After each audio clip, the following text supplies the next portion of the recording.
Hey guys, John Vlieger for Shooters Connection here, and today we're going to talk about that loose nut behind the trigger.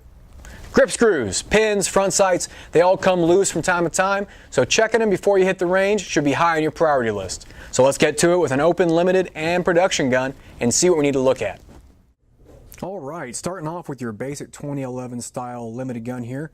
First thing I always check is the grip screws. If these become too loose, not only can you lose one, but it can affect your trigger pull actually. It can affect your ability to reliably ignite your ammunition. So I always check these two upper grip screws here, no matter if I'm running a polymer grip or a metal grip. And also with that is these trigger guard screws.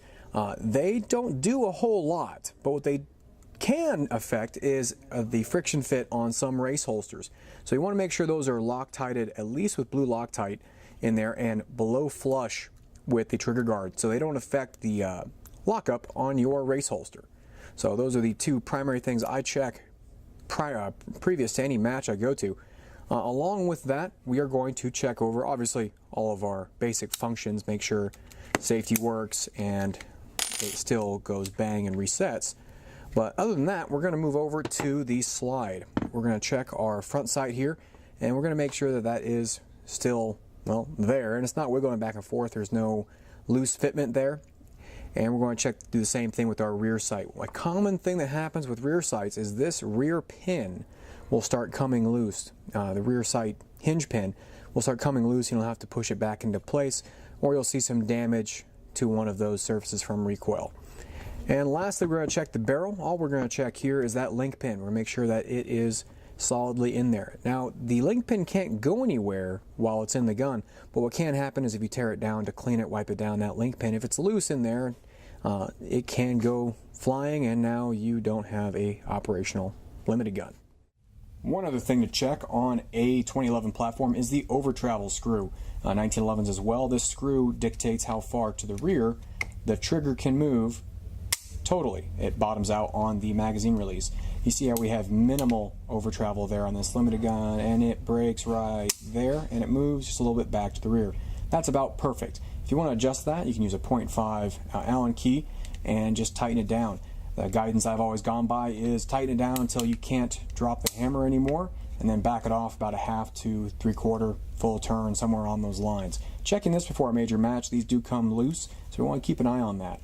Pre-travel, also check to make sure your pre-travel is in order. That's that movement before you hit the wall on the trigger. Just make sure you have some pre-travel. Having no pre-travel, unless you know exactly what you're doing, can lead to issues as well.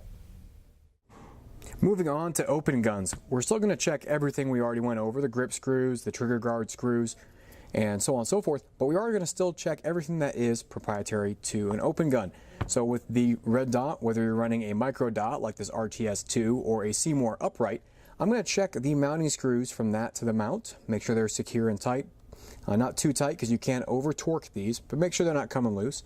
I'm going to check the zero lock screw, like on the RTS2, it's on the back of the dot. On Seymour uprights, it's on the side that locks the elevation and windage screws. And I'm also going to check the way it mounts to the gun itself. So these should be Loctited down in place, and they should not have snapped off or becoming loose, and we're going to double check that before we hit the range.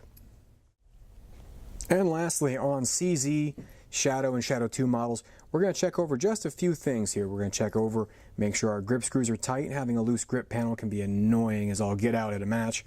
And we're also going to check the front sight to make sure that the retaining pin hasn't come loose and we're not getting a wiggly front sight that can change our point A and point impact.